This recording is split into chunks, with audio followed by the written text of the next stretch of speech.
Bonsoir à tout le monde. Ça me fait encore plaisir de me retrouver avec vous. Très content pour cette opportunité que le Seigneur me donne d'être chez vous à la maison. Voilà, donc rapidement, j'aimerais partager avec vous un sujet pour lequel le monde, euh, tout le monde est en ébullition pour ce week-end, les jours à venir, les heures qui viennent, pour lequel tout le monde est en train de se préparer. Donc il s'agit bien de la Saint-Valentin. Donc j'aimerais un peu partager avec vous pour les quelques minutes qui nous restent, qu'il y a devant nous. Quand vous entendez bien ce mot-là, on entend bien Valentin, qui est un prénom, saint, un monsieur qui serait saint, et puis voilà. J'aimerais un peu voir avec vous, à la lumière des Écritures, parce que nous qui sommes les Seigneurs, qui aimons la parole de Dieu, on aime toujours vérifier qu'est-ce que nous dit la Bible par rapport à toutes ces fêtes qu'on nous présente, qu'on nous propose, comme toutes ces fêtes qui viennent de se passer récemment ici, le Saint-Sylvestre, toutes ces fêtes voilà, qui n'ont rien à voir avec la parole de Dieu. Et vous pouvez faire des recherches aussi sur Internet, Google, Wikipédia, donc vous aurez toutes les réponses bien détaillées par rapport à cela.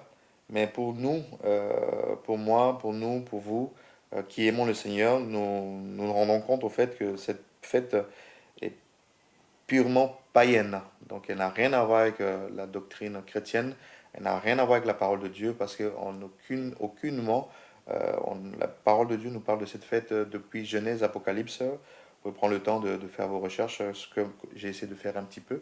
Je n'ai pas trouvé cela. Et bien que je dois reconnaître, avant de connaître le Seigneur, je fêtais cette fête étant ignorant. Comme la Bible dit, mon peuple périt par manque de connaissance, faute de connaissance. Mais lui-même, il le dit, oser de connaître, de chercher à connaître le Seigneur. Donc nous faisons nos efforts à faire des recherches, des investigations pour savoir qu'est-ce que dit le Seigneur par rapport à ça. On voit ici que c'était une fête païenne, pourquoi? Parce que à l'époque romane, depuis même les fêtes grecques, c'était des cérémonies qui étaient le dieu de la fécondité. Donc on voit ici les Lupercales romaines, les prêtres romains qui fêtaient cette fête-là. Alors les célébrations au dieu de la fécondité, et on faisait toute une soirée, une fête où il y avait des accouplements, les hommes couchaient avec des femmes qui voulaient avoir des enfants. Et c'était organisé de cette manière, donc une débauche comme pas possible. Donc comme un peu ce week-end, ça va tomber le 14, ce dimanche ici. Donc ce sont des jours, des moments, des journées, des soirées où tout le monde trouve tous les moyens techniques pour pouvoir s'accoupler ce jour-là. Sachant qu'aujourd'hui c'est devenu une fête très très commerciale, et où toutes les multinationales, les sociétés de parfumerie, la- tout ce qui est lingerie font beaucoup de chiffres ces week-ends-là, parce que tout le monde se met sur son 31, sur bon chic, bon genre, BCBG, pour pouvoir aussi bien paraître, parce que nous sommes dans un monde hypocrite, un monde de fausseté, un monde où on soigne plus l'accoutrement, l'apparence extérieure, que de soigner le cœur. Donc, et la société nous a influencé à ça et nous a apprivoisé avec cela. Mais étant enfants de Dieu, nous savons que nous sommes dans le monde, mais nous ne sommes plus du monde, parce que nous sommes des citoyens célestes, ayant été régénérés, ayant été voilà, purifiés par la parole de Dieu. Et ça ne nous concerne plus trop. Et notre rôle aujourd'hui est d'essayer un peu d'éclairer nos bien-aimés, nos frères et sœurs, nos amis, nos connaissances par rapport à cela. Et avec cette influence qui est venue d'une fête païenne, d'une fête romaine, d'une fête d'origine grecque aussi, ils ont ramené toutes ces hérésies en venant avec Monsieur Valentin qui a essayé de célébrer encore ces fêtes avec ce dieu de la fécondité, Faunus Lupercus, donc tout ce qui est Luperque, les prêtres de Lupercus. Ben, il a essayé en gros de pouvoir marier les hommes et ces femmes-là qui se retrouvaient ces nuits ensemble dans la débauche, bien entendu. Il a essayé de continuer de les marier en cachette. Voilà.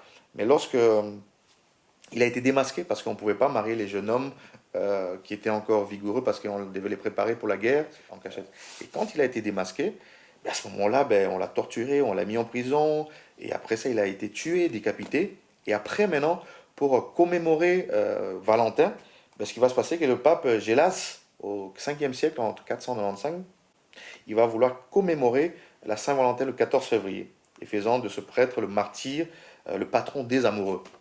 Donc c'est là on comprend que ça n'a rien à voir avec une fête d'enfants de Dieu, de la Bible. Donc c'est une fête carrément païenne. Donc ça n'a rien à voir. Et puis le seul saint, nous connaissons, le saint des saints, c'est Jésus-Christ mort ressuscité. Donc tous ces saints-là qui ont été canonisés, tous ces saints-là que les cathos, cette religion a mis en place, la Bible ne reconnaît pas. Le seul saint, c'est Jésus-Christ.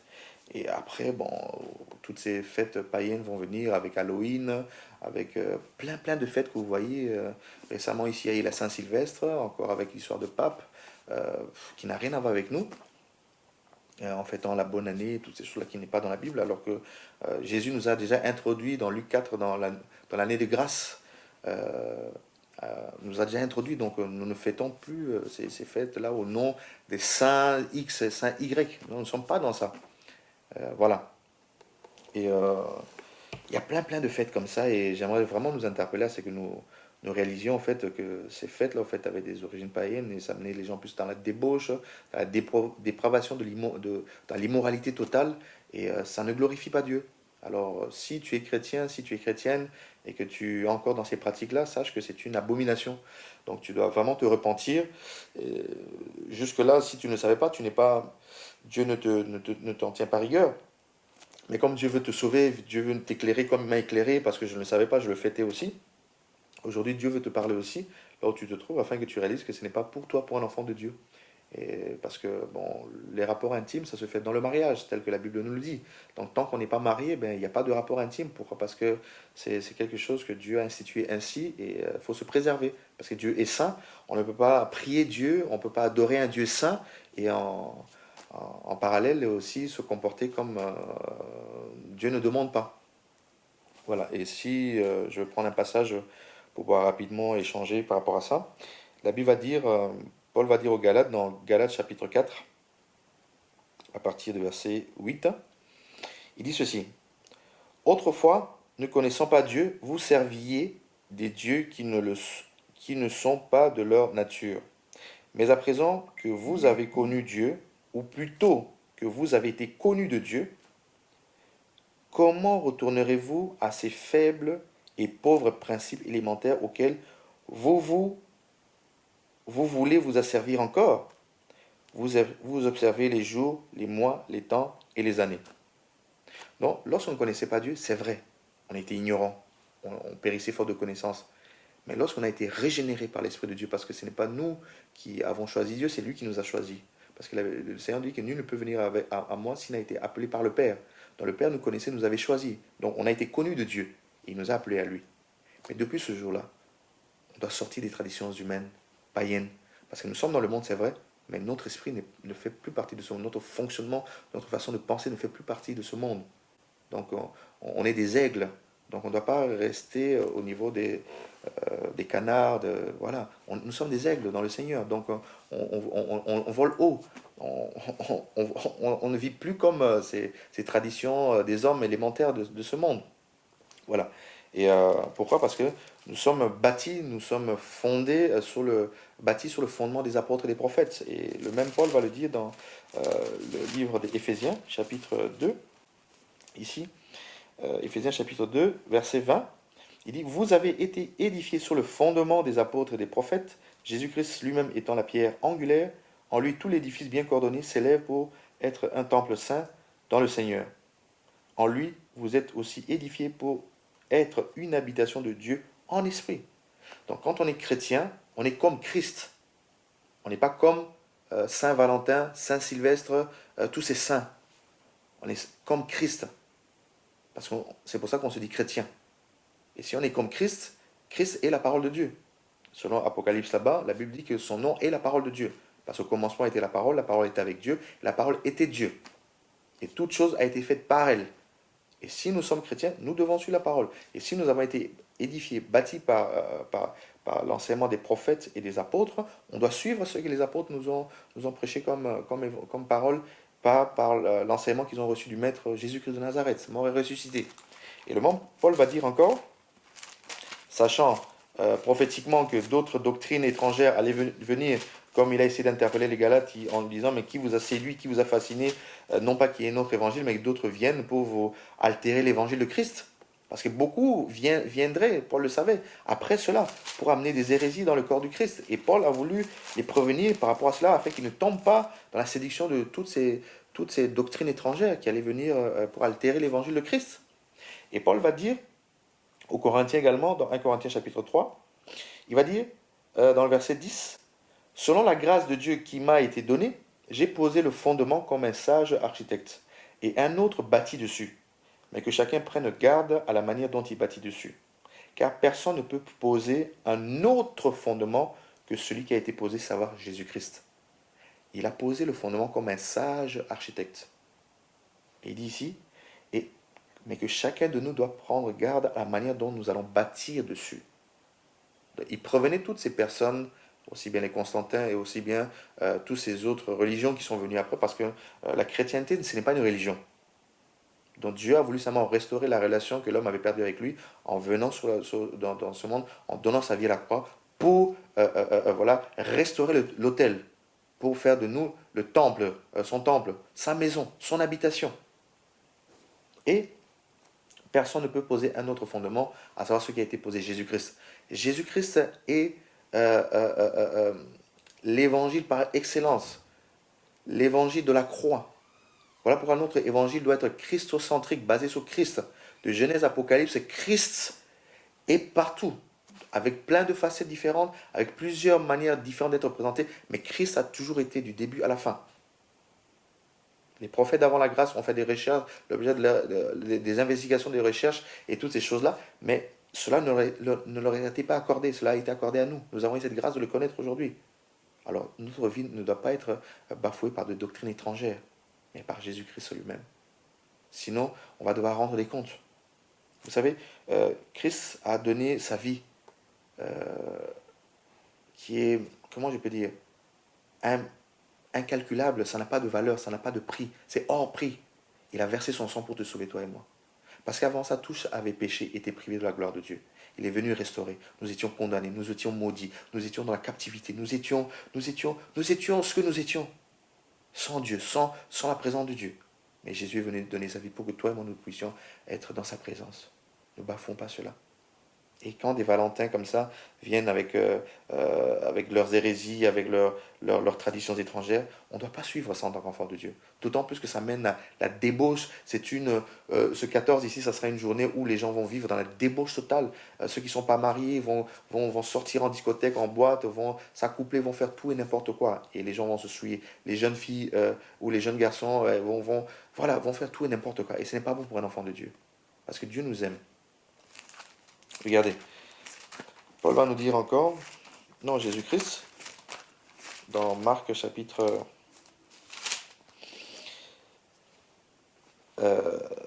7, il va dire, verset 6, Jésus leur répondit, « Hypocrite, Ésaïe a bien prophétisé sur vous, ainsi qu'il est écrit, ce peuple m'honore des lèvres, mais son cœur est éloigné de moi. C'est en vain qu'il m'honore en donnant des préceptes qui sont des commandements d'hommes. Vous abandonnez le commandement de Dieu et vous observez la tradition des hommes. » Et il leur dit encore, vous rejetez fort bien le commandement de Dieu pour garder votre tradition. Vous voyez?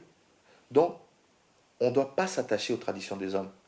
Et nous ne devenons pas des chrétiens comme Ésaïe avait prophétisé dans Ésaïe 29, pour que Jésus-Christ rappelle cette parole encore, pour que cette parole soit rappelée encore ici. Que nous nous attachons plus aux traditions des hommes, aux coutumes étrangères, aux coutumes des hommes, alors que Dieu ne veut pas ça de nous. Vous voyez? On doit sortir de ces traditions. Comme la Pâque, on prend toute une journée entière pour célébrer la Pâque. Non, Christ est notre Pâque. Christ nous a déjà délivrés. Donc tous les jours, nous vivons Christ, tous les jours de notre vie, matin, midi, soir, dans l'esprit. Parce que lorsque nous l'avons accepté, il nous a ressuscités, nous sommes assis avec lui dans les lieux célestes. Comme par exemple, pour moi, dans mon cas, le 14 février, c'est la date d'anniversaire, entre guillemets, de mon épouse.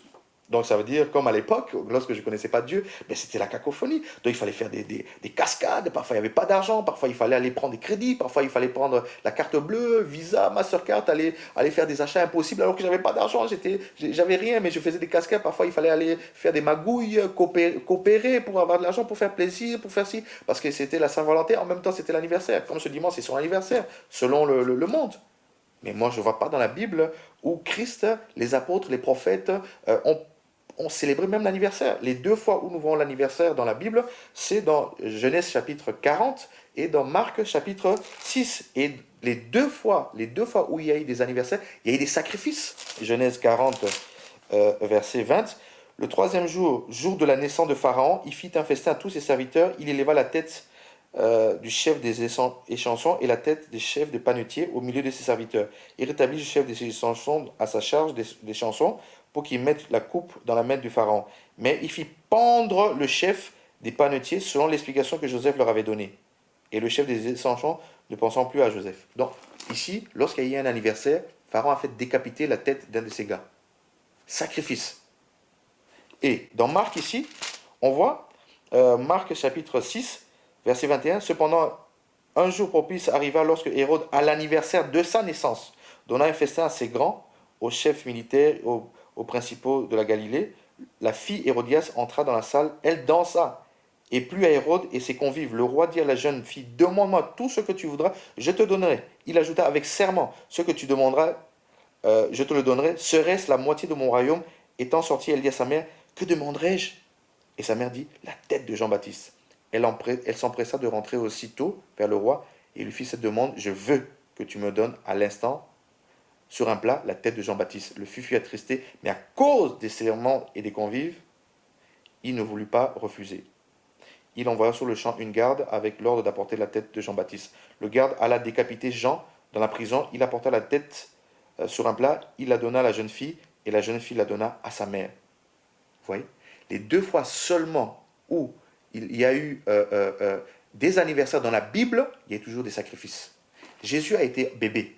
Il a grandi chez ses parents. Il a grandi. À 12 ans, la Bible nous dit qu'il était dans le temple, dans la synagogue, où les pharisiens étaient étonnés par la sagesse qu'il avait, l'enseignement. Il expliquait la Torah, toutes ces choses-là. On n'a jamais vu Jésus, de ses parents, fêter l'anniversaire, alors que c'est notre modèle. La Bible dit que tout disciple accompli sera comme son maître. Le maître n'a jamais fait ça. Donc, tous les jours, tu peux faire plaisir à ta femme, tu peux faire plaisir à ton mari, tu peux lui acheter des cadeaux. À tout moment, tu ne dois pas attendre une date spécifique. Tu ne dois pas attendre Saint-Valentin pour honorer ta femme, pour aimer, montrer l'amour, la tendresse que tu as pour ton mari et ta femme. C'est tous les jours l'opportunité. Tu lui dis je t'aime, tu lui dis ma chérie, mon chéri. Donc, tu ne dois pas attendre un jour que les traditions des hommes nous ont donné. Quand on n'aime pas à un moment sous une condition. On aime sans condition. C'est ça l'amour de Christ, l'amour agapao. Et nous aussi, quand nous sommes mariés, parce que c'est dans le mariage qu'on le fait, on aime son mari, on aime sa femme, tout le temps, sans attendre un jour particulier pour aller au restaurant, pour faire des activités avec elle, pour lui acheter ce qui peut lui faire plaisir, en fonction de nos moyens, sans voler, sans escroquer comme on le faisait à l'époque. Vous voyez? Donc, frères et sœurs, j'aimerais vraiment nous interpeller par rapport à ça. Faisons attention, parce que la parole de Dieu est une lampe sur notre chemin, sur notre sentier, et elle est comme un miroir. Donc, si nous sommes chrétiens, ben, faisons attention de ne pas tomber dans ce piège-là. Et vous, peut-être qui ne connaissez pas encore le Seigneur, faites attention aussi, parce que derrière ça, ça vous pousse à commettre beaucoup d'immoralité, beaucoup de choses qui ne glorifient pas Dieu. Et ça, ça peut aussi créer aussi beaucoup de conséquences. Regardez ce que la parole de Dieu nous dit encore. 1 Corinthiens chapitre 6, verset 15. La Bible dit, ne savez pas vous que vos corps sont des membres de Christ? Prendrais-je donc les membres de Christ pour en faire les membres d'une prostituée? Loin de là. Ne savez pas vous que celui qui s'attache à la prostituée est un seul corps avec elle? Car est-il dit, les deux deviendront une seule chair. Mais celui qui s'attache au Seigneur est avec lui un seul esprit. Fuyez la débauche, c'est un impératif. Quel autre péché qu'un homme commette, ce péché est hors du corps. Mais celui qui se livre à la débauche pêche contre son propre corps. Vous voyez ça? Nous sommes les membres de Christ. On ne peut pas prendre le membre de Christ et puis voilà, en faire les membres d'une prostituée. On en a couché à tout azimut, comme si on ne connaissait pas Dieu. Non. Chrétiens, ne tombez pas dans ce piège-là. Dieu vous regarde, Dieu est partout. Dieu n'est pas seulement dans les réunions de prière ou dans les cellules de maison, il est partout, il est esprit, n'oubliez pas. Et si vous aimez vraiment Dieu de votre cœur et que vous voulez honorer sa parole, ben vous allez suivre ses commandements. Elles ne sont pas pénibles. Si vous aimez une personne, vous allez faire ce que cette personne aime. Alors, Mais celui qui s'attache au Seigneur avec lui en un seul esprit, est avec lui en un seul esprit. Fouillez la débauche. Fouillez. Donc, vous voyez, Paul donne, c'est un impératif. C'est un impératif. Il demande de fuir. Résister au diable, il faut y rien de vous. Mais la débauche ici, il faut fuir cela. Il ne faut pas faire le gangster que toi tu es costaud, toi tu es gaillard, toi tu es comme ci, comme ça. Non, on ne joue pas avec, avec ce péché-là. Il faut fuir. Même si on te traite de maillon faible, accepte-le. Mais au moins que tu plaises au Seigneur. C'est le plus important. Alors, verset 19 du chapitre 6 d'un Corinthien. Ne savez pas vous que votre corps est le temple du Saint-Esprit qui est en vous, parce que vous l'avez reçu de Dieu et que vous ne vous appartenez point à vous-même. Donc, depuis que tu as reçu le Seigneur, mort, ressuscité, son esprit, tu ne t'appartiens plus. Ta vie ne dépend plus de toi. Ça appartient au Seigneur. Car vous avez été rachetés à un grand prix. Glorifiez donc Dieu dans votre corps et dans votre esprit qui appartiennent à Dieu. Vous voyez? Donc, ne tombons pas dans ce piège. Avec ces fêtes commerciales où tout est bling-bling, où le marketing, les journaux, les magazines, voilà, les publicités, tout azimut et tout ça vont faire pétiller nos yeux. Ne tombez pas dans ça. On est fiancé à un seul époux, Paul nous dit. On est fiancé à Christ. Et nous l'attendons pour les noces de l'agneau. Donc ne tombons pas si on n'est pas marié. Même si on est marié, c'est pas ce jour-là où il faut s'aimer. C'est pas ce jour-là où il faut montrer plus d'amour. Non, c'est tout le temps. Alors, pour ceux qui parfois se demandent, qu'est-ce que Dieu veut que je fasse dans ma vie? Quelle est sa volonté? Qu'est-ce qu'il veut de moi? Mais c'est simple. Dieu veut qu'on se sanctifie simplement. Se sanctifier, c'est se séparer d'avec le monde, les traditions humaines. Dans 1 Thessaloniciens, par exemple, Paul nous dit encore, 1 Thessaloniciens, excusez-moi, je donne quand même pas mal de versets, pour que vous ayez aussi le temps de prendre à la maison, là où vous êtes, pour méditer, peut-être après. 1 Thessaloniciens chapitre 4, il dit ce que Dieu veut. Peut-être tu te demandes parfois ce que Dieu veut de toi. Ben c'est simple. Il dit quoi? Ce que Dieu veut, c'est votre sanctification. C'est que vous vous absteniez de la débauche et que chacun de vous sache posséder son corps dans la sainteté et dans l'honnêteté, sans vous livrer à une convoitise passionnée, donc une passion dedans, comme font les païens qui ne connaissent pas Dieu. Verset 7. Car Dieu ne vous a pas appelé à l'impureté, mais à la sanctification. Celui qui rejette ses préceptes ne rejette pas un homme. Ce n'est pas moi que vous rejetez. Ce n'est pas quelqu'un qui va parler la même chose que moi. Mais ce n'est pas un homme qui rejette, mais c'est Dieu qui vous a aussi donné son Saint-Esprit. Vous voyez? Quand vous rejetez les préceptes du Seigneur, la parole de Dieu, c'est bien que ce soit un homme ou une sœur ou un frère qui peut vous partager comme je peux le faire. C'est pas cette personne que vous rejetez, c'est Dieu que vous rejetez. C'est la même façon dans la traversée du désert, à un moment donné, les peuples n'écoutaient pas, et puis Moïse a été se plaindre chez Dieu, il a dit, mais je ne comprends pas, regarde le peuple, tout ça, il s'endurcit, il ne comprend pas tout ça. Dieu a dit, non, c'est pas toi qui rejettes, c'est moi qui rejette. Il n'y a rien de nouveau. Il est même hier, aujourd'hui, éternellement. Et Paul le dit de la même manière, pour montrer qu'il est véridique. Tout ça, c'est le monde passera. Et Jean encore va le dire. 1 Jean, il va nous dire quelque chose de très interpellant. 1 Jean, chapitre 2, verset 15. Il dit, n'aimez point le monde, ni les choses qui sont dans le monde. Si quelqu'un aime le monde, l'amour du Père n'est point en lui. Oh, mais c'est fort! Regardez quand nous disons que nous aimons le Seigneur. Regardez quand nous disons que oui, je connais Dieu, oui, j'aime Dieu, je suis chrétien, je suis chrétienne. Sur les réseaux sociaux, on est tous à dire que nous aimons Dieu. Instagram, Twitter, Facebook, tout ce qui peut exister que vous connaissez. On est les premiers à dire j'aime Dieu. Mais si tu aimes Dieu et que tu aimes le monde, la Bible dit l'amour de Dieu n'est point en toi. Si moi je dis que j'aime Dieu et que je pratique les traditions humaines du monde, l'amour de Dieu n'est point en moi. Je mens Dieu. Je mens. Et nous savons qui est le père de mensonge. C'est Satan. Donc si je mens, ça dit que j'ai une semence qui n'est pas de Dieu, le Dieu saint. Donc je dois quitter ça. Quitter le Dieu menteur, Satan. Dans Jean 8, 44. C'est le père de mensonge.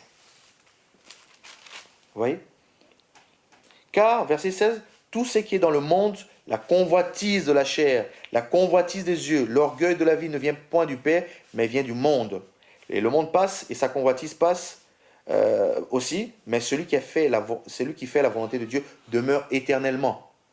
Regardez un peu, oh, mais c'est beau, regardez un peu tous ces magasins, la manière dont ça va être embelli ce week-end, la manière dont on nous prépare déjà mentalement, physiquement, psychologiquement, les médias, Internet, les journaux télévisés. Regardez comment on nous prépare les yeux. Donc les yeux vont être attirés.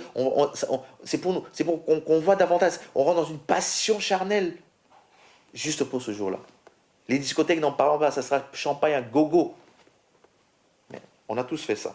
Qu'est-ce que ça nous a donné? Les aînés avant nous, ils ont fait ça. Qu'est-ce qu'ils ont reçu comme certificat, comme reconnaissance? D'autres sont morts de la prostate, sans citer de nom. D'autres sont morts dans des maladies bizarres. Leur argent, leur fric ne pouvaient même pas les garder ni les sauver. Donc, tu ne seras pas le premier ni le dernier si tu continues à faire ça. Donc, ressaisis-toi tant qu'il est encore temps. Tant que tu as le souffle en toi, ressaisis-toi. Comprends que toutes ces choses sont éphémères.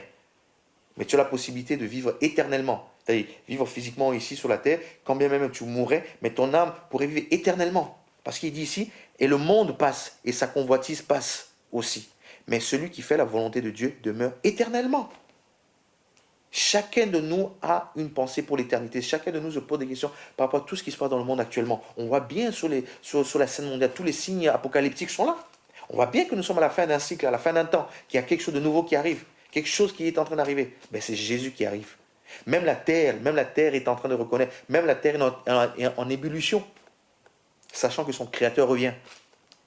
Tout ce que vous voyez dans le monde autour de vous, informez-vous, regardez les médias. La créature reconnaît que son créateur est en train de revenir. Ne faites pas sourd d'oreille. Ne faisons pas sourd d'oreille parce qu'il sera trop tard. Regardez la parole de Lazare, l'homme riche qui sera de l'autre côté, il dit que mais attends, mais si tu peux m'envoyer même... Il dit non. Envoyez même, qui aille même parler à mes frères et sœurs qui sont restés parce qu'ils vivent comme moi j'ai vécu. Et je souffre ici. Et il dit non, j'ai laissé mes prophètes là-bas. S'il ne les écoute pas, il ne pourra pas l'écouter. Donc voilà, c'est vraiment nous interpeller à faire vraiment de notre mieux, à supporter, à sortir de ces choses, car ce n'est pas de Dieu. Dieu n'aime pas ça. Que Dieu nous fortifie, que Dieu nous garde. Et j'espère que si tu regardes cette vidéo, et c'est que Dieu a voulu que ça tombe sur tes oreilles, et si tu avais préparé ce jour-là particulier par rapport à monsieur Valentin, dont le pape Gélas, au 5e siècle, avait choisi de commémorer cette personne-là, mais sors de ça, sors de ces traditions. Si tu es marié, aime ta femme. Si tu es marié, aime ton mari. Si tu n'es pas marié, eh bien, ne fais rien. Aime ton Dieu, de toute ton âme, de tout ton esprit, de ton corps. Et d'aimer ton prochain comme lui-même, comme toi-même. C'est ça que je peux te partager. En tout cas, sois fortifié. Ce n'est pas un message de condamnation. Je ne veux pas te culpabiliser, mais que tu te ressaisisses. Et la Bible dit que Dieu ne tient pas compte des temps d'ignorance. Si hier tu ne le savais pas, mais aujourd'hui tu le sais, répands-toi. Ça dit que change de voix, change de comportement, change de chemin. Reviens au Seigneur, car il t'attend les bras ouverts, car c'est un Père d'amour. En tout cas, que Dieu vous fortifie, que Dieu vous encourage, et que s'il permet, à la prochaine. Et voilà, soyez encouragés et fortifiés.